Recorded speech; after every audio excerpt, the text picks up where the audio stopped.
हिंदी का पेपर त्रैमासिक परीक्षा के लिए यहाँ पर मैं आपको बताने वाला हूँ और ध्यान से सुनिएगा। या तो एमपी बोर्ड वाले हो आप या फिर आप सेंट्रल बोर्ड वाले हो, मतलब सीबीएसई वाले हो।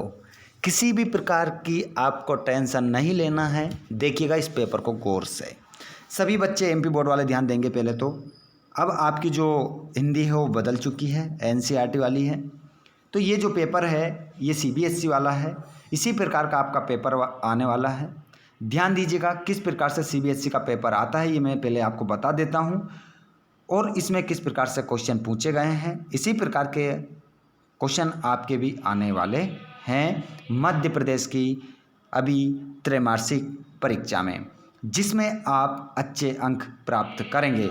साथ ही आप सभी ध्यान देंगे, यदि आपको किसी भी प्रकार का कोई डाउट है तो आप हमसे कमेंट करके पूछ सकते हैं। कमेंट में आपको तुरंत रिप्लाई मिल जाएगा। संपूर्ण सॉल्यूशन यहाँ पर, सही राइट आंसर यहाँ पर मैं बताने वाला हूँ। यदि आप में से कोई सीबीएसई वाला स्टूडेंट है तो वो भी इसको देख सकता है। उसका तो ये पूरा पेपर है, लेकिन ऐसा का पेपर ऐसा का ऐसा ही हमारी त्रैमासिक परीक्षा में आने वाला है। पहला आप क्या पढ़ेंगे, अपठित गद्यांश को ध्यानपूर्वक आपको पढ़ना है। ये देख लीजिएगा, मैं पूरा बता रहा हूँ। थोड़ा सा वीडियो को रोक रोक कर आप इसको पढ़ना है। नीचे कुछ क्वेश्चन पूछे जाएंगे, उस क्वेश्चन का आंसर आपको देना है। जैसे कि पहला क्वेश्चन यहाँ पर आपके स्क्रीन पर है। देखिए, सबसे पहले तो मैं आपको बता देता हूँ, जब हमारे चैनल के माध्यम से यहाँ पर कई वीडियो डाले जाएंगे एक साथ, तो फिर ऐसी कंडीशन में आपके पास नोटिफिकेशन नहीं आएगा। जब ज़्यादा वीडियो डालते हैं यूट्यूब पर तो यूट्यूब होता है वो नोटिफिकेशन नहीं भेजता है, बंद कर देता है। तो आप सभी चैनल पर बार बार विजिट करते रहें या फ्री संस्कृत कोचिंग क्लासेस लिखकर सर्च करते रहें और आप बेल आइकन के बटन को सब्सक्राइब करके बेल आइकन के बटन को प्रेस करें, जिससे नोटिफिकेशन आ ही जाएगा। नहीं आता है तो चैनल पर बार बार जाकर देखते रहना। और सभी स्टूडेंट को यहाँ पर पेपर हमारे द्वारा बताया जाएगा और सही बताया जाएगा। गलत हमारे द्वारा यहाँ पर बच्चों को भ्रमित नहीं किया जाता है। यहाँ पर भी मैं बता रहा हूँ ये सीबीएसई का पेपर है और ऐसा का ऐसा पेपर आपका एमपी बोर्ड का आने वाला है। तो यहाँ पर आप देखिएगा, अब यहाँ पर मैंने सब स्पष्ट कर दिया है। तो आप बिल्कुल बार बार कमेंट मत करना कि यही आएगा। अब यही आ सकता है, बिल्कुल ये आने में कोई बड़ी बात नहीं है। पर ये सीबीएसई का पेपर है, जो हमारी हिंदी है वही वाला पार्ट है ये, ठीक है। तो आप टेंशन मत लो, वही वाला पेपर है, उसमें का ही पेपर है, तो ये भी आ सकता है, कोई बड़ी बात नहीं है। तो पहले क्वेश्चन देखेंगे हम। देखिए, आप शेयर जरूर कीजिएगा, हम आपके लिए इतनी मेहनत करते हैं तो आप कम से कम एक शेयर कर देना और एक लाइक ज़रूर कर दीजिएगा, ताकि हमें पता चले कि हमारे बहुत ज़्यादा दोस्तों ने इसको पसंद किया है। इसी प्रकार एक वीडियो और उनके लिए हम बनाएँ तो हम भी आपके लिए ज़्यादा मेहनत करेंगे, यदि आप लाइक ज़्यादा करेंगे, शेयर ज़्यादा करेंगे। और सब्सक्राइब जरूर कीजिएगा अगले वीडियो को पाने के लिए। तो यहाँ पर पहला क्वेश्चन हम देखेंगे, गद्यांश के आधार पर बताइए कि बाल श्रम जैसी सामाजिक कुरीतियों को समाप्त करने के लिए लोगों की सोच कैसी हो गई है। तो इसमें आपका राइट आंसर मैं बता देता हूँ जल्दी से, बिना देर किए। इसमें राइट आंसर हो जाएगा, बाल श्रम को समाप्त करना केवल सरकार का दायित्व है, ठीक है। अगला क्वेश्चन देखिएगा, घरों में, ढाबों में, होटलों में, खानों, कारखानों में अनेक बाल श्रमिकों को काम करता देखकर ही हम उदासीन क्यों बने रहते हैं। तो इसमें आपका राइट आंसर होगा, हम संवेदना शून्य हो चुके हैं। अगला क्वेश्चन देखेंगे, क्योंकि देखिए हमारे पास इतना टाइम नहीं, क्योंकि पूरा पेपर बताना है ये आपको, इस कारण से आप देखिएगा जल्दी जल्दी आपको करना है। क्वेश्चन तीसरा, गद्यांश के आधार पर बताइए कि बाल श्रम को रोकने के लिए सार्थक प्रयास क्यों किए जाने चाहिए। क्योंकि बाल श्रम के कारण बच्चों का बचपन छीन जाता है। अगला क्वेश्चन देखिए, बच्चों को बाल श्रम के लिए क्यों विवश किया जाता है, ठीक है। जागरूकता का अभाव, निर्धनता की भुखमरी, शिक्षा का अभाव, लोगों की मनोवृत्ति। तो इसमें आपका राइट आंसर हो जाएगा, ध्यान दीजिए। देखिए, इसमें राइट आंसर आपका हो जाएगा ख वाला, निर्धनता और भुखमरी। राइट आंसर आप सभी करते चलें और हमारे एमपी बोर्ड वाले और सीबीएसई वाले सभी बच्चे इसको अच्छे से सोल्व करें, क्योंकि आपके भी ये आ सकता है तो दिक्कत आ जाएगी, ठीक है। क्वेश्चन नंबर 5, बाल श्रम जैसे सामाजिक अभिशाप से देश को क्या नुकसान होता है। तो इसमें 4 ऑप्शन आपको अच्छे से पढ़ना है। पैराग्राफ ऊपर जो दिए गए उसको अच्छे से पढ़ना है। इसमें राइट आंसर होगा, बाल श्रम से देश का आने वाला कल अंधकार की ओर जाने लगता है। अगला, अब इसको भी पढ़ना है, आपको क्या करना है, इसको भी पढ़ना है। अथवा में या तो आप ऊपर वाला करेंगे या नीचे वाला करेंगे। ऊपर वाला करना है तो नीचे वाला नहीं करना है, इसको नहीं करना है, और यदि इसको करना है तो ऊपर वाला नहीं करना है। अथवा में है, आपके लिए सुविधा है। तो इस पैराग्राफ को पूरा आपको पढ़ना है, यहाँ पर मैंने कर दिया है। इसको वीडियो को अच्छे से रोकना, पढ़ लेना, ठीक है। अब यहाँ पर क्वेश्चन स्टार्ट होंगे। पहला क्वेश्चन देखेंगे, गद्यांश के आधार पर बताइए कि महिला सशक्तिकरण की आवश्यकता क्यों महसूस की गई है। तो इसमें आपका राइट आंसर होगा, समाज में महिलाओं की स्थिति निर्बल थी। अगला क्वेश्चन देखिए, ग्रामीण सोच में परिवर्तन लाने के लिए क्या क्या किया जा सकता है। तो इसमें आपका राइट आंसर होगा, सॉरी माफ़ कीजिएगा, क्वेश्चन नंबर ये आपका दूसरा है, ठीक है। इसके ऑप्शन है 1 2 3 4, ये ऑप्शन है। तो इसमें आपका राइट आंसर होगा शिक्षा का प्रचार प्रसार, ठीक है। अगला क्वेश्चन हमारा तीसरा, यहाँ पर देखिएगा, तीसरे का आंसर बता देता हूँ। इसमें देखिएगा, इसमें राइट आंसर होगा सकारात्मक। अब लोग बेटियों को बोझ नहीं समझते, ये समाज की किस सोच का परिणाम है, सकारात्मक सोच का। अगला देखिएगा, महिला सशक्तिकरण से परिवार की आर्थिक स्थिति पर क्या प्रभाव दिखाई दिया है। तो ये आपका राइट आंसर होगा, इसमें आर्थिक स्थिति में सुदृढ़ता। अगला देखिएगा लास्ट वाला, क्या महिलाओं के सशक्तिकरण का पक्ष मात्र आर्थिक रूप से सशक्त होना ही है। तो इसका राइट आंसर होगा नहीं, उनका भयमुक्त प्रतिबंधों से मुक्त होना ही आवश्यक है, ठीक है। ये हो गया। उसके बाद में यहाँ पर क्वेश्चन नंबर आप क्या करेंगे, यहाँ पर कविता आ गई, काव्यांश आ चुका है, इसको आपको पूरा अच्छे से पढ़ना है। नीचे भी जो बच रहा है बता देता हूँ, और इसके क्वेश्चन यहाँ पर आ चुके हैं। क्वेश्चन अब इसके उत्तर आपको यहाँ पर बताने रहेंगे, ठीक है। यहाँ पर देखिएगा, अब असहाय इस दर्द से मैं असहाय दर्द का कारण क्या है। तो इसमें देखिए ऑप्शन 4, आज़ादी के बाद लंबी अवधि बिता देना, खेतों में कड़ी मेहनत करना, वनों का न रहना, जर्जर हो जाना। तो इसका राइट आंसर यहाँ पर सभी देखेंगे, ध्यान दीजिएगा, आपको जल्दी करना है, फटाफट टिक करना है। इसका राइट आंसर होगा पहला क्वेश्चन का राइट आंसर हो जाएगा आपका वनों का न रहना। अगला क्वेश्चन, जब कुल्हाड़ों की तिरसा है बढ़ रही, कथन से क्या तात्पर्य है। तो इससे तात्पर्य प्यारे बच्चों ये है, हिंसा बढ़ना, सामाजिक क्रांति होना, युद्ध का अवसर आना, पेड़ों को काटकर भी तृप्त ना रहना, यही राइट आंसर है। अगला देखिएगा, अंत्येष्टि के लिए लकड़ियां सुलभ ना होने का कारण। अंत्येष्टि मतलब होता है अंतिम क्रियाकर्म, ठीक है, मतलब अंतिम संस्कार करना, उसके लिए। तो इसका राइट आंसर होगा वन काटे जा रहे हैं, ठीक है। आगे देखिएगा, क्वेश्चन नंबर ये रहा आपका चौथा, पेड़ों को मानव बंधु क्यों कहा गया है। तो इसका राइट आंसर, चौथे का राइट आंसर मैं बता देता हूँ आपको। चौथे का राइट आंसर होगा, पेड़ हमें अपना सर्वस्व देते हैं, मतलब जो भी होता है पेड़ों के पास वो सभी दे देते हैं, जैसे कि हवा, लकड़ी, फल, फूल। पांचों प्रश्न है। इस कविता में क्या प्रेरणा दी गई है। तो इस कविता में जो प्रेरणा दी गई है, स्वच्छता की, स्वार्थी बनने की, वन कटाई की, या वन संरक्षण की। तो इसमें जो दी गई है वो दी गई है वन संरक्षण की, ठीक है। अब देखिए यहाँ पर ये अथवा वाला पढ़ना है। मैं बचपन को बुला रही थी, बोल उठी बिटिया मेरी, नंदन वन सी फूल उठी ये छोटी सी कुटिया मेरी। ये महादेवी सुभद्रा कुमारी चौहान की ये पंक्तियाँ हैं, ठीक है। यहाँ पर देख सकते हैं आप, देखिए सुभद्रा कुमारी चौहान भी लिखा है नीचे। और यहाँ पर देखिएगा क्वेश्चन का आंसर बताऊंगा यहाँ पर फटाफट। काव्यांश के आधार पर बताइए कि कवित्री ने अपने बचपन को किस रूप में पुनः पाया, सहेली के रूप में, अपनी बिटिया के रूप में। तो आप लगा देंगे खा। अगला देखिएगा, कवित्री वर्षों से किसे खोज रही थी, अपनी बेटी को, अपने बचपन की सहेली को, अपनों के साहचर्य को, अपने बचपन को। तो प्यारे बच्चों इसमें राइट आंसर होगा आपका अपने बचपन को खोज रही थी वो। क्वेश्चन नंबर 30 देखिए, कवित्री की बेटी के चेहरे पर किस कारण विजय गर्व झलक रहा था। तो इसमें कर दो राइट आंसर आप, माँ को मिट्टी खिलाने आने के कारण। ग वाला राइट कर देना। चौथा भी देख लो, चौथे में राइट आंसर चौथा देखेंगे, उसके बाद में पांचवा देखेंगे। चौथे में एक मिट्टी खिलाने आई बेटी की छवि कैसी थी। तो यहाँ पर अगर ऊपर आप पढ़ेंगे ना तो आपको समझ में आ जाएगा उसकी छवि कैसी थी। तो उसका अंग अंग पुलकित हो रहा था और उसकी भोली आंखों से उत्सुकता झलक रही थी। पांचवा देखिए, बेटी और माँ के बीच क्या संवाद हुआ। तो यहाँ पर बेटी और माँ के बीच जो संवाद हुआ है उसमें माँ ने पूछा कि ये क्या लाई हो, और बेटी बोल उठी माँ खाओ, ठीक है, मतलब खाओ। ये आपका हो चुका है। अब व्यवहारिक व्याकरण में बताऊंगा मैं आपको। यहाँ पर आपको क्या करना है, बादल घिर आए और वर्षा होने लगी, रचना के आधार पर वाक्य कैसा है। तो इसमें कर लीजिए इसमें आप करोगे संयुक्त वाक्य, ठीक है। अगला देखिए, निम्नलिखित में से मिश्र वाक्य है।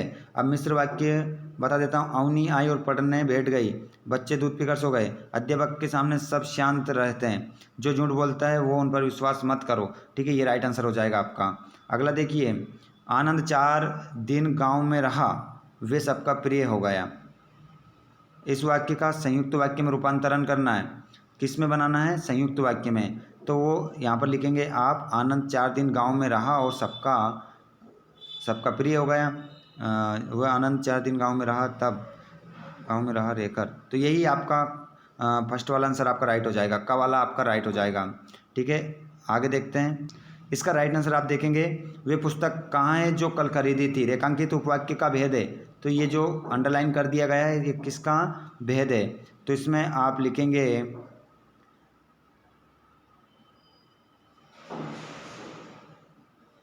विशेषण आश्रित उपवाक्य। ग वाला आपका राइट आंसर हो जाएगा। विशेषण, ठीक है, विशेषण है कल खरीदी थी। ठीक है, आश्रित उपवाक्य। अगला देखिए, पांचवा निम्नलिखित में से सरल वाक्य है जो जैसे ही वर्षा, सरल वाक्य बताना है। जैसे ही वर्षा हुई वैसे ही मोर नाचने लगे, ये तो नहीं है। वर्षा हुई और मोर नाचने लगे, नहीं है। वर्षा होते ही मोर नाचने लगे, और जब वर्षा होती है तब आपका क्या हो जाएगा? इसमें गवाला हो जाएगा। ठीक है, ये भी गलत है नीचे वाला। का ऑप्शन आपका राइट है। चलिए आगे देखते हैं। निर्देशानुसार किन्हीं 4 प्रश्नों के उत्तर दीजिए। निम्नलिखित 4 देना है। ठीक है, 4 देना है, सभी ध्यान देंगे। निम्नलिखित वाक्य का वाच्य लिखिए। पर्यटकों द्वारा तीर्थ यात्रा की जाएगी, तो यहाँ पर आपका हो जाएगा एक कर्मवाच्य। ठीक है, अगला देखिए, हवलदार साहब ने पान खाया। उपर्युक्त वाक्य को कर्मवाच्य में बदलिए। किस में बदलना है? कर्मवाच्य में बदलना है। ऊपर वाला थोड़ा सा मैं देख लेता हूँ वापिस, वाक्य कौन सा था? द्वारा, ये कर्मवाच्य आपका, इसको किस में बदलना था?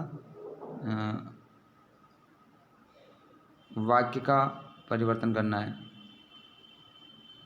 हाँ ठीक है, ठीक है, तो यही राइट हो जाएगा। सॉरी, माफ़ कीजिएगा, वाक्य का वाच्य लिखिए। हाँ बिल्कुल सही, कर्मवाच्य ही आएगा इसमें। ठीक है, दूसरा क्वेश्चन देखिएगा। हवलदार साहब ने पान खाया। उपर्युक्त वाक्य को कर्मवाच्य में बदलिए। ठीक है, कर्मवाच्य में आपको बदलना है। हाल साहब द्वारा पान खाया गया। हवलदार साहब ने पान नहीं खाया, हवलदार साहब पान खा रहे हैं, हवलदार साहब द्वारा पान खाया गया। तो इसका राइट आंसर हो जाएगा आपका, किसमें बदलना है? कर्मवाच्य में। हाँ ठीक है, हवलदार साहब द्वारा पान खाया गया, यही राइट आंसर हो जाएगा। पक्षी बाग छोड़कर नहीं उड़े, उपरोक्त वाक्य को बहुवाच्य में बदलिए। ठीक है, तो इसका राइट आंसर हो जाएगा आपका तीसरे का, पक्षी बाग छोड़कर नहीं उड़ सके, पक्षियों से बाग छोड़कर उड़ा नहीं गया, पक्षियों बाग छोड़कर नहीं उड़ सकते, पक्षी बाग छोड़कर नहीं उड़ सकते, पक्षियों से बाग छोड़कर उड़ा नहीं जाता। तो तीसरे में जो आप राइट आंसर करेंगे उसमें आप कर दीजिए खा वाला, पक्षियों से बाग छोड़कर उड़ा नहीं गया। क्वेश्चन नंबर 4, निम्नलिखित वाक्यों से कृतवाच्य वाला वाक्य छांटिए। अब इसमें आपको क्या करना है? कृतवाच्य वाला वाक्य छांटना है। ठीक है, तो छात्रों द्वारा सभी का स्वागत हुआ, छात्रों से सभी का स्वागत करवाया गया, और छात्रों ने सभी का स्वागत किया, छात्रों द्वारा सभी का स्वागत किया जाएगा। तो यहाँ पर चौथा पॉइंट देखिए। ठीक है, चौथा पॉइंट में आप करेंगे छात्रों ने सभी का स्वागत किया। ग वाला आपका राइट आंसर होगा, कृतवाच्य में बदलना था। और निम्नलिखित में से कौन सा बहुवाच्य का सही विकल्प है? आओ वहाँ बैठें, आओ वहाँ बैठा जाए, अब वहाँ बैठते हैं, चलो अब वहाँ बैठे। तो यहाँ पर राइट आंसर तो हो ही जाएगा खा वाला। ठीक है, यही राइट आंसर होगा। चलिए आगे देखते हैं क्वेश्चन। निर्देशानुसार किन्हीं 4 प्रश्नों के उत्तर दीजिए। हम कल दिल्ली जा रहे हैं, रेखांकित पद का परिचय है। हम कल दिल्ली जा रहे हैं, तो रेखांकित पद का यहाँ पर परिचय है। देखिए, जातिवाचक, संज्ञा, एकवचन, पुल्लिंग, कर्ता, कारक। तो यहाँ पर आपका राइट आंसर हो जाएगा। आगे देखिए, यह बालक बहुत मेधावी है। इसका राइट आंसर आपको बताना है। थोड़ा सा वापस ऊपर चलेंगे हम। यहाँ पर देखिएगा, निर्देशानुसार किन्हीं 4 प्रश्नों का उत्तर देना है।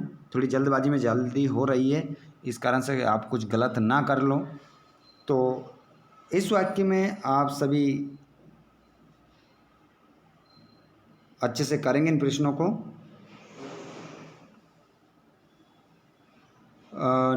हम कल दिल्ली जा रहे हैं, रेखांकित पद का परिचय है। तो दिल्ली क्या है, ठीक है। तो दिल्ली क्या है, एक व्यक्तिवाचक संज्ञा है, सही है। एक वचन है, पुल्लिंग है और कर्म कारक है, बिल्कुल सही है। ये वाला सही होगा इसमें। सॉरी माफ़ कीजिएगा, ऊपर वाला ख वाला। व्यक्तिवाचक संज्ञा, एक वचन, पुल्लिंग, अधिकरण कारक है। अधिकरण इसमें कारक है, इस कारण से, ठीक है। ये वाला इसमें राइट होगा, बिल्कुल 100% यही सही होगा। अगला देखिएगा, ये बालक बहुत मेधावी है। तो ये का अंडरलाइन कर दिया है, यहाँ पर बताना है। तो इसमें राइट आंसर आपका देखते हैं कौन सा होगा। ये सार्वनामिक विशेषण है, एक वचन, पुल्लिंग, विशेष, बालक। अगला देखिएगा, अचानक वर्षा होने लगी। अचानक क्या है, तो यहाँ पर देखिएगा, ये रीतिवाचक क्रिया विशेषण है, होने लगी क्रिया की विशेषता है। अगला देखिएगा, चौथा, वह भारत मैच जीत गया। वह भारत मैच जीत गया, चौथा। इसमें राइट आंसर होगा आपका विस्मयादि सूचक, अव्यय, प्रसन्नता सूचक भाव की अभिव्यक्ति। अगला देखिए, शाबाश तुमने बहुत अच्छा कार्य किया। तो इसमें आप लगाएंगे तुमने को अंडरलाइन कर रहा है ना, तो मध्यम पुरुष है, यहाँ पर सर्वनाम है, एक वचन है, कर्ता कारक। चलिए अब क्वेश्चन नंबर यहाँ पर 6 देखेंगे। एक और अजगर लकी, एक और मृग राय, विकल बटो ही बीच में परियो मूर्छा खाए। भयानक रस। उत्साह किस रस का स्थायी भाव है, वीर रस। श्री कृष्ण के सुन वचन अर्जुन क्रोध से जलने लगे, सब सो के अपना भूल कर करतल युगल मलने लगे। इसको पढ़ना है और इसमें आपको रस बताना है, रौद्र रस। आगे देखिए, विभाव अनुभाव संचारी भाव की सहायता से जो जिस रस में परिणत हो जाता है उसे कहते हैं, इसे कहते हैं विभाव अनुभाव संचारी भाव की सहायता से क्या रस रूप में परिणत हो जाता है। तो इसमें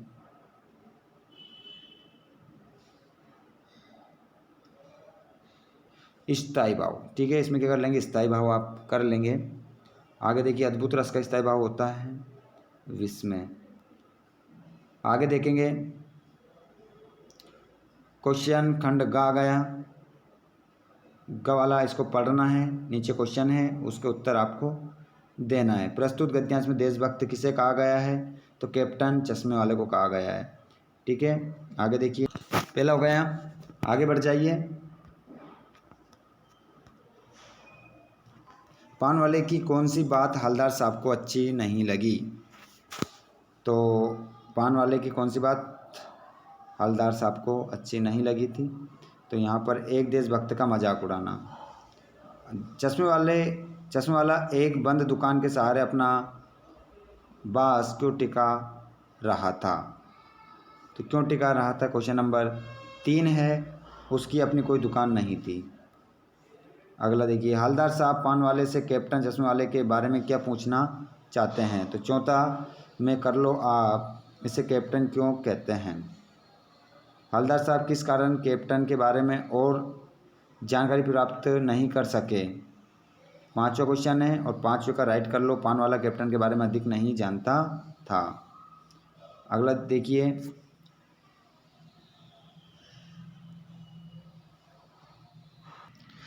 निम्नलिखित प्रश्नों के उत्तर सही विकल्प चुनकर लिखिए। तो देखिए, बेटे की मृत्यु के पश्चात बाल गोविंद भगत का आखिरी निर्णय क्या था। उनका आखिरी निर्णय था कि पोतू का पुनर्विवाह करवाना। अगला देखिए, लेखक राम वृक्ष बेनीपुरी बाल गोविंद भगत की किस विशेषता पर अत्यधिक मुग्ध थे। तो इसमें इनका राइट आंसर होगा मधुर गान पर। अगला देखिए, इसको पढ़ना है, नीचे कुछ क्वेश्चन है, उससे उसका आंसर देना है। परशुराम के क्रोध को शांत करने के लिए राम ने उनसे क्या कहा। धनुष तोड़ने वाला कोई राजकुमार है, धनुष तोड़ने वाला आपका कोई सेवक होगा, ठीक है, ऐसा कहा था। ठीक है, तो बिल्कुल सही बात है, यही तो कहा था। आगे देखिए, आगे जाने की आवश्यकता नहीं है। स्वयंवर में जो धनुष टूट गया था वो किसका धनुष था? सभी जानते हैं किसका था, परशुराम जी के आराध्य शिव जी का। ठीक है, ग वाला होगा। अगला देखिए, शिव धनुष टूटने पर परशुराम क्रोधित क्यों उठे? क्योंकि परशुराम जी शिव भक्त थे और उन्हें शिव धनुष प्रिय था, इसलिए ही वो क्रोधित हो उठे थे। ठीक है, बिल्कुल राइट है। चौथा देखिए, भृगुकुल केतु किसे कहा गया है? तो ये तो परशुराम को कहा गया है, टिक कर लो आंखें मीच के। आगे देखिए, शिव धनुष तोड़ने वाले की तुलना परशुराम ने अपने किस शत्रु से की है? सहस्रबाहु।